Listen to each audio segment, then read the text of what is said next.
They threw Coca-Cola on a black woman at work. Her billionaire husband walks in and fires everyone. They said it was just a harmless joke, until the green tea hit Maya Carter's hair and dripped down her blouse like a neon scarlet warning. In that silent instant, the entire office froze. Taylor Reeves' mocking laughter ricocheted off the walls, Jordan Hall's phone illuminated her worst moment on social media, and Emma Cross whispered, "Diversity quota, right?" But what they didn't know was that Maya's composure wasn't fear. It was a countdown. 15 minutes from now, the chairman's private elevator would open, and her life would change forever. She wasn't just another analyst, she was someone they'd underestimated at their own peril. And tonight, Solis Consulting would learn what real power looks like. If you've ever watched cruelty unfold and felt powerless, hit that like button now, because this is more than a story, it's a battle cry.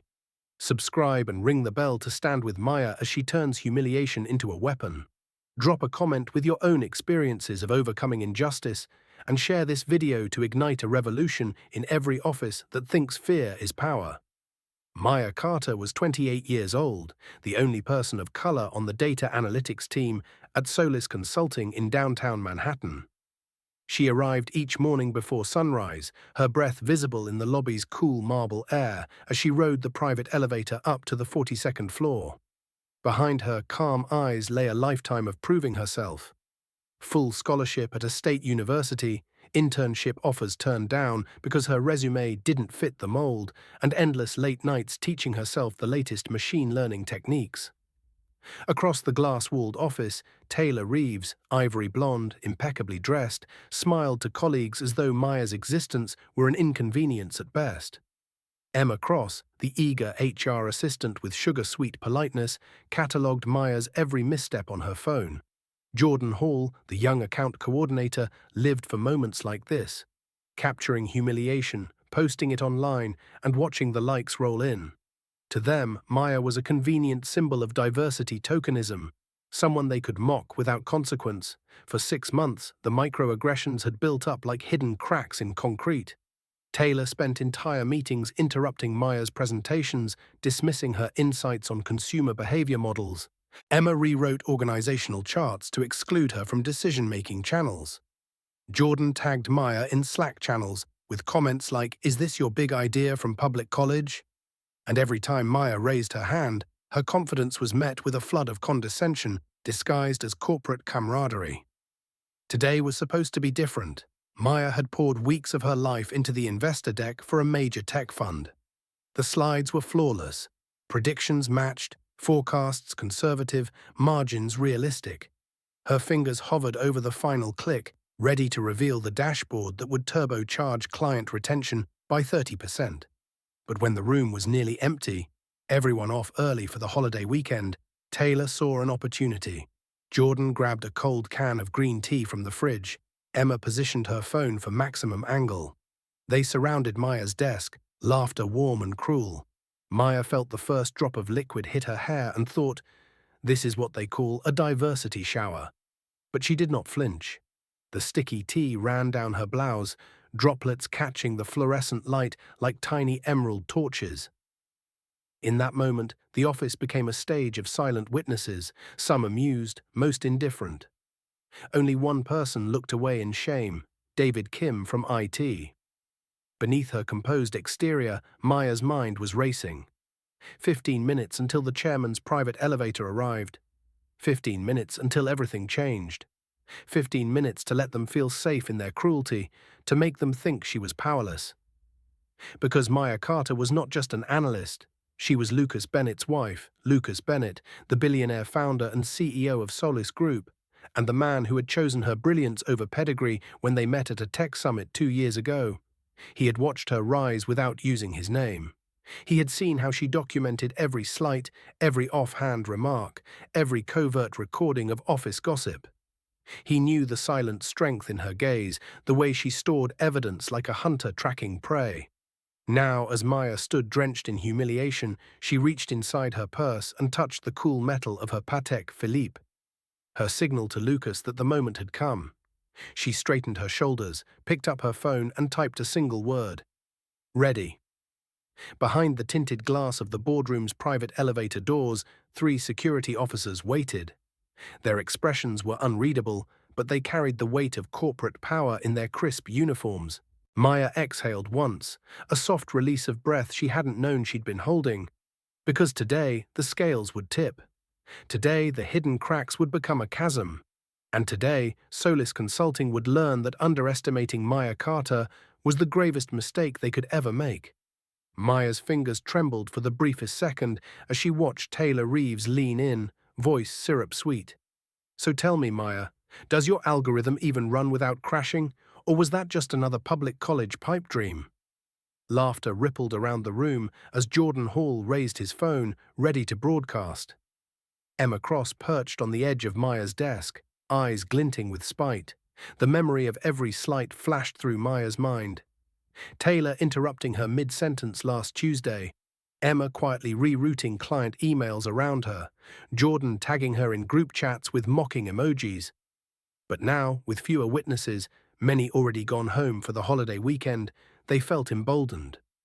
Jordan popped the tab on a bottle of green tea, the hiss echoing in Maya's ears like a starting pistol. Taylor's smile stretched colder. "Oh, I'm sorry, didn't realize you needed a refresher on mediocrity." With a deliberate motion, she tipped the bottle. The pale liquid arced through the fluorescent air and splashed over Maya's head, soaking into her curls and dark blouse. For a heartbeat, time stuttered, droplets clung to Maya's eyelashes, the hum of the overhead lights grew unnaturally loud.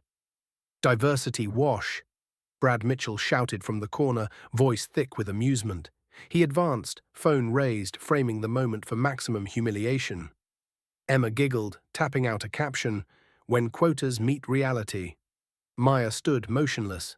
Her chest tightened, but her face remained composed. Internally, a storm raged. Decades of bias, every discouraging comment, every door slammed shut because of her skin color. She felt the hot sting of betrayal, the bitter taste of indignity. Yet outwardly she straightened her spine. They didn't see the steely resolve igniting behind her dark eyes. They didn't know what she'd been building in secret. "Laugh all you want," Maya said, voice low but steady. "But you're about to become the world's worst case study in corporate failure." Taylor's lip curled. "Is that a threat or another glitch in your code?" Maya's gaze flicked to the corner of her desk, where her phone lay open to the messaging app. A single word sat unsent. "Ready." She inhaled slowly, tasting the faint lemon note of the tea still clinging to her throat, and exhaled. Jordan took a step forward, but Maya's hand shot out. Without raising her voice, she leaned in close so only he could hear. "Stop recording, or you'll miss the best part." He blinked, uncertainty flickering across his face. Emma frowned, confusion replacing amusement. "What? What are you talking about?" Maya tilted her head toward the glass wall overlooking the empty lobby. "You've got 15 minutes before the chairman's elevator doors open." Silence cracked the room. The 3 bullies exchanged glances. How could she know? Maya allowed herself a small, almost imperceptible smile. 15 minutes, she repeated. "Enjoy your victory lap while you can." Taylor opened her mouth, but Jordan stepped back, lowering his phone. Emma's fingers hovered over the send button, doubt seeping in. Seconds stretched into tense stillness. Then, from the lobby below, the soft ding of the private elevator's arrival echoed. Maya watched their faces cloud over. She took a step back, smoothing the front of her blouse as if straightening a dress for a presentation. "Oh, one more thing." She tapped her watch. "I've been timing every second." Taylor shot back a mocking laugh that died on her lips as the elevator doors parted. 3 security officers emerged, their posture rigid, badges gleaming. Behind them stood Lucas Bennett. Tall, immaculately dressed, eyes sharp as obsidian. Maya's heart rate steadied. The moment she'd prepared for had arrived. Lucas swept into the office, gaze fixed on the 3 culprits. "Taylor Reeves," he said, voice low and lethal. "Contact Human Resources. Jordan Hall and Emma Cross. Gather your things immediately." Taylor's face drained of color. "Are you insane? This is my team. I decide who stays." Lucas's smile was thin. "Not here. Solis Group owns the majority share of this company." He gestured to Maya. Maya, are you all right? Taylor stammered. But she's just an analyst. Maya stepped forward, chest rising with newfound confidence. I'm more than that. Lucas's gaze softened as he offered Maya his arm. She accepted it, chin lifted. Emma fumbled for words. This is ridiculous. Maya raised her voice so the entire room could hear. I documented everything, emails, recordings, videos. This, she nodded at the wet stain on her blouse, is my opening exhibit. Lucas nodded to one of the guards, who handed out folders to Taylor, Jordan, and Emma. The three stared, mouths agape. Inside those folders were printouts of Taylor's condescending emails, transcripts of Emma's whispered phone calls admitting quotas were a joke, and Jordan's Slack messages mocking Maya's background. Maya's voice rang out over the stunned silence. For 6 months, you built a hostile environment. Now your shares will be used to fund the Carter Scholarship, $5 million each for young women in STEM. Brad sputtered, You can't, this is extortion. Marcus Lee, Maya's attorney, stepped forward. No, Brad, it's accountability. These actions constitute moral harassment and discrimination under New York law. Maya watched as horror replaced arrogance on their faces. Colleagues peeked through the glass wall, whispers rippling like static. One by one, other employees lowered their eyes, shame replacing their earlier indifference. Taylor sank into a chair, tears brimming. Jordan's phone slipped from his hand. Emma covered her face, crumpling. Maya turned back to Lucas. Project Orion, she announced, voice strong, is now officially Solis Group property. Its predictive analytics have already increased client retention by 50%. The patent is under my name. Lucas placed a hand on her shoulder, and we'll be unveiling it in next week's board meeting. Maya exhaled, relief and triumph mingling in her chest. The crescendo of cruelty had broken over her, only to leave behind the foundation for her victory. As the security officers escorted Taylor, Jordan, and Emma out, Maya held her head high. She'd faced their worst and turned it into her greatest moment. Overhead, the fluorescent lights hummed with a new electricity. The office that had once been her battleground was now the proving ground for Maya's revolution. And as the private elevator doors closed, Maya Carter knew that no one would ever underestimate her again.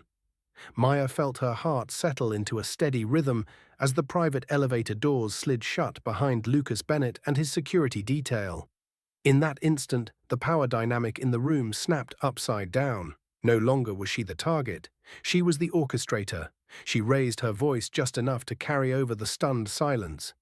Thank you, Lucas, she said, allowing a brief, genuine smile. Now, let's get to work. Lucas nodded and gestured toward Maya's desk. As the security officers discreetly guided Taylor, Jordan, and Emma toward the exit, Maya took a deep breath. This was the moment she'd been constructing, piece by meticulous piece, for weeks. Marcus, she said, turning to her longtime friend and Solis Group's lead counsel, initiate step 1. He tapped a tablet, and the giant monitors lining the conference room flickered to life, displaying a countdown timer set for 20 minutes. First, Maya continued, we distribute the evidence folders already prepared. Documented racist emails, audio clips of condescending remarks, and the video footage from today. Marcus engaged the secure network, and digital copies zipped to every senior manager's inbox, each file locked behind an acknowledgement receipt. Within seconds, unread counts ticked higher. 25 recipients, 52, 104. Second, Maya said, we activate public notification. Lucas's fingers flew over his phone to trigger the internal memo drafted by Maya herself. A comprehensive diversity and inclusion overhaul, effective immediately, with new auditing protocols and third-party oversight. The memo was queued for release at 4:00 p.m., just 7 minutes away. Emma's face, flushed and tear-streaked, peeked back through the conference room glass. Maya allowed herself a moment to observe the raw shock in her tormentor's eyes. They had no idea how thoroughly she'd catalogued every slight, every whisper, every joke. Third, Maya went on, we unveil Project Orion. She tapped her watch, and a second screen lit up. Live results from an A/B test showing a 50% increase in client retention. Real-time metrics glowing green. This algorithm, she said, voice firm, is now proprietary to Solis Group. Patent filings have been approved. Revenue projections show a $30 million boost in Q4 alone. Around the room, senior executives leaned forward, some nodding slowly, others exchanging astonished glances. The same people who once dismissed her expertise were now riveted by her vision. "Final step," Maya whispered. "We reallocate the seized shares." She tapped once more on Marcus's tablet. A graphic appeared, 3 bars labeled Taylor, Jordan, and Emma, each descending to zero and transferring equity into the Carter Scholarship Fund. $5 million each, Maya announced, to support underrepresented women in STEM. Effective immediately. Lucas reached over, placing a steady hand on her shoulder. "Well played, Maya." At that moment, Maya felt the weight of every insult lift off her shoulders. The room's atmosphere shifted from hostility to admiration. David Kim from IT slipped inside, eyes bright. I'm proud of you," he murmured. Maya allowed herself a subtle nod. This was more than retribution, it was a blueprint for justice. The digital clock on the screen ticked down the final seconds. As it hit zero, the entire company's desktop notifications chimed in unison with an urgent official banner. Mandatory D&I audit, new leadership in data analytics, scholarship fund established. A thunderous ripple of realization washed through the office. Maya Carter had not only reclaimed her dignity, she'd rewritten the rules for every employee, every leader, every company that thought they could demean someone without consequence. And in that charged silence, she knew the true revolution had only just begun. Maya Carter's voice is calm but charged as the conference room lights dim and the first slide flickers into view. A stark title in bold red letters, "Evidence of Hostile Work Environment." She steps forward, letting her soaked blouse dry on her shoulders as the slide changes to a screenshot of Taylor Reeves's lunchtime email, addressed to all staff, reading, "Reminder, quotas don't guarantee quality. Let's keep expectations realistic." The room hums with uneasy murmurs. She lets the silence stretch just long enough for the words to sink in. "That email was sent 2 weeks ago," Maya continues. "It's Exhibit A in a pattern of overt discrimination." She gestures, and the next slide shows a timeline of insults and interruptions. February 3rd, Taylor cuts off Maya mid-presentation. March 12th, Emma Cross reroutes Maya's client call. April 27th, Jordan Hall posts a GIF mocking public college graduates with the caption, "Bye Felicia." Each entry is time-stamped, linked to chat logs and calendar invites. As the sequence plays out, Maya watches the color drain from Taylor's face. Emma shifts awkwardly, fingers twitching over her phone. Jordan glances at the floor. "For 6 months," Maya's voice holds steady, "you 3 have treated me like a disposable prop in your corporate theater. Today, however, I chose to document every moment." She clicks a remote. A video clip begins. Jordan's phone wobbles as he taunts Maya. Diversity shower incoming. Then the bottle tipping, the green tea cascading in slow motion, Maya's curls absorbing the liquid like a crucible. The sound of laughter echoes, crisp and cruel. The laughter in the room stops. The silence is so powerful, Maya can hear her own pulse. She allows the clip to loop twice, then advances to a split screen. On the left, the original video. On the right, a transcript of Jordan's voice, captured by Maya's ambient recording app. The text scrolls in real time. "I bet she takes the subway from the Bronx." Above it, a label reads, "Racial Harassment, Section 296.1 IA, NY Exec. Law." Maya's tone shifts from measured to unflinching. "This is not a joke. Under New York law, these are hate crimes. Moral harassment. The penalties can include up to 5 years in prison, civil damages, and immediate termination with cause." She lets that hang, glancing at the HR manager who's been forced to watch. With a click, Marcus Lee's image appears alongside Maya's, Solis Group's lead counsel, holding a stack of printed documents. "I have here sworn affidavits from colleagues who witnessed these events," he announces. A file lamp beams down on 3 folders placed on the conference table, each bearing Taylor's, Jordan's, and Emma's names in crisp type. Marcus opens Taylor's folder first, pulling out a printed Slack transcript. Taylor mocking Maya's accent in a private channel, followed by an HR ticket that was never logged. A direct violation of your own company policy, Marcus notes, sliding it back. Maya steps back into the frame. Next, she says, let's talk about client emails. A new slide displays Emma's screen recording, her mouse cursor hovering over the Reply All button, then dragging Maya's name out of the recipient list. In the screenshot caption, Emma can be heard whispering, she doesn't need to know about this $1 million account. Emma's hand trembles. Maya's voice softens just a fraction. You said you did it for efficiency. I did it for fairness.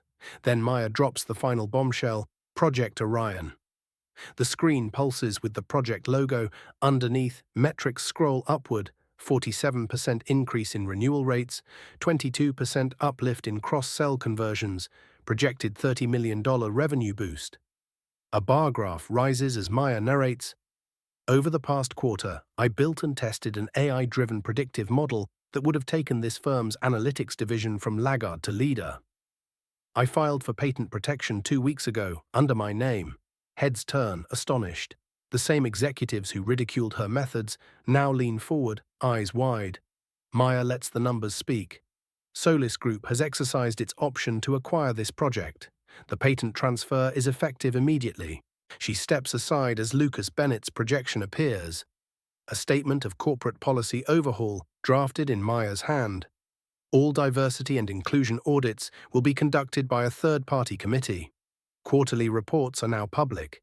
Any future incidents of discrimination will trigger automatic share seizures. The digital banner rolls across the bottom of the slide, effective today. At that moment, the final slide emerges. 3 columns labeled Taylor Reeves, Jordan Hall, and Emma Cross, each with a graphic of plummeting equity shares, arrows pointing toward the Carter Scholarship Fund. Maya's voice echoes, as of this afternoon, your shares in Solis Consulting, and by extension, your stake in Solis Group, have been reallocated to seed the Maya Carter Scholarship, dedicated to underrepresented women in STEM, $5 million each. The room is still. Then Taylor's voice cracks, you can't do this. This is corporate theft. Marcus interjects calmly, not theft, enforcement of contract clauses and NYS anti-discrimination statutes. These share reallocations are fully authorized under Section 5.4 of Solis Consulting's bylaws, material breach of conduct obligations, and ratified by Solis Group's board. He nods to Maya. Maya picks up her phone again. I will now play the 30-second clip from Emma's recorded confession. A voice plays, honestly, it's all for show. Diversity quotas mean nothing if we can't maintain our elite image. Emma's face goes pale as the words echo. For the first time in months, colleagues in the back row shift uncomfortably, realizing how complicit many of them have been by silence. One by one, they avert their eyes. Maya continues, Jordan, you tried to monetize my humiliation. Your video had 2,300 views within 10 minutes. I have already contacted every major media outlet with the unedited footage and context. Expect a public inquiry by tomorrow. Jordan's shoulders slump. His bravado evaporates. Maya turns to Taylor, voice measured. And you, Taylor, your reputation for developing talent has been exposed as a facade. You have 10 minutes to vacate your office. Taylor stumbles back, voice trembling. You can't ruin me like this.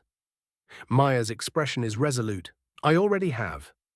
She allows a beat of silence, then addresses the remaining staff. Let this be a lesson. Diversity isn't a checkbox. It's a responsibility. Now, if there are no further questions, she steps away from the lectern. Lucas Bennett rises to stand next to her, his presence a silent seal on her words. Security officers subtly move forward, opening the doors behind the 3 former colleagues. As the doors close, Maya's final words reverberate. Revenge destroys. Justice builds. Today we build a future where no one can mock anyone's identity without consequence. In that charged aftermath, the audience of executives and analysts sits in stunned silence, the weight of Maya's meticulously executed counterstrike settling over them like a verdict read aloud. The microphone cuts out, the lights click back on. Maya closes her laptop, water droplets forgotten, and walks toward the exit. Each step echoes with the promise that from this moment on, Solis Consulting and every company that hears her story will know exactly what happens when they underestimate someone they assume is powerless. The conference room remained suspended in stunned silence as Taylor Reeves, Jordan Hall, and Emma Cross were escorted out, their heads bowed under the weight of documented disgrace. Maya Carter stood at the front, shoulders squared, eyes glinting with hard-won victory. Around her, the remaining executives and analysts slowly exhaled, the tension in their bodies releasing in a collective wave. David Kim from IT, the one person who had shown her a flicker of compassion weeks ago, stepped forward and offered a tentative applause that rippled through the room.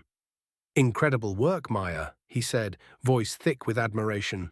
Others followed, some hesitant, some eager, until the room was filled with genuine, if reluctant, respect. The same people who had watched her be humiliated now saw her as the architect of a new era. Outside the glass walls, whispers raced through the empty cubicles. Group chats lit up with notifications. "Did you see the memo? Project Orion is a game-changer. Carter Scholarship Fund? That's $15 million seeded today." Phones emerged as senior managers snapped pictures of the internal bulletin, the comprehensive diversity and inclusion overhaul, the immediate audit requirements, the scholarship announcement, already trending as matching Carter effect on their private networks. Within 10 minutes, the company's intranet was ablaze. A banner flashed across every desktop. Mandatory D&I audit, new leadership in analytics, Carter Scholarship Fund established. Teams paused their work, reading the fine print that confirmed the forfeiture of Taylor, Jordan, and Emma's shares, and the immediate redirection of millions into scholarships for underrepresented women in STEM. Some employees wept quietly, overwhelmed by relief and hope. Others, long cynical about corporate promises, felt a spark of belief that real change was possible. At 5 p.m. sharp, the CEO of Apex Ventures, one of Solis Group's largest clients, pinged Lucas Bennett directly to express unwavering support. Within the hour, 2 more Fortune 500 partners had scheduled emergency calls to align their own diversity protocols with Solis Consulting's new standards. The ripple effect was undeniable. Maya's personal vindication had triggered a corporate domino that none of the perpetrators could have foreseen. Meanwhile, the first scholarship applications began rolling in. Maya watched as her inbox filled with messages from young women across the country. A first-generation college student in Detroit, a coding prodigy from rural Alabama, a refugee rebuilding her life in Chicago. Each email carried the same mix of gratitude and astonishment. "I never thought someone would see me this way," one student wrote. "Thank you for proving that my hard work matters more than my background." Back in the now quiet conference room, Lucas turned to Maya and offered his hand. "You've done more than defend yourself today. You've set a new standard for every boardroom, every CEO, every colleague." Maya accepted, a soft smile breaking through her usual calm. "It wasn't just for me," she replied. "It was for every person who's ever been silenced by prejudice." As dusk settled over Manhattan, media outlets caught wind of the internal leak. By evening, headlines blazed. "Analyst turns the tables. How Maya Carter's coup at Solis Consulting is shaking corporate America." Billionaire CEO partners with wife to overhaul diversity standards. Green tea incident triggers 15 Märtyr's scholarship fund and patent-backed AI breakthrough. The 3 former culprits found themselves in the crosshairs of public outrage. Jordan's personal social media imploded with recriminations. Emma's HR credentials were questioned on LinkedIn. Taylor's professional network collapsed overnight. Attempts to defend themselves only amplified the backlash. Each had underestimated the potency of documented evidence, and the woman they believed powerless. Inside Solis Consulting, a new energy hummed. Teams gathered not to hurl insults, but to celebrate Maya's algorithm's success. Project Orion's live dashboard still displayed real-time gains, a glowing testament to her skill and foresight. Managers who once dismissed her ideas now lobbied for her leadership on every major initiative. In a final twist of fate, as the financial quarter closed, Solis Group reported a 12% increase in revenue directly attributed to Project Orion, a figure that outpaced projections by 150%. Analysts called it the Carter effect, Noting that for every dollar invested in diversity and inclusion under Maya's framework, the firm saw a five-fold return in profitability and innovation. Maya closed her laptop and stood, gazing out at the panoramic skyline. The droplets of green tea had long since dried on her blouse, but the stain they left was indelible, a symbol of how a single moment of cruelty, when met with courage and strategy, can ignite a revolution. She turned back to the room, where colleagues now viewed her not as the isolated diversity hire, but as a transformative leader who proved that justice isn't just a moral imperative, it's a competitive advantage. And as the applause rose again, Maya Carter knew that her victory was not the end, but the beginning of a legacy that would redefine corporate power for years to come.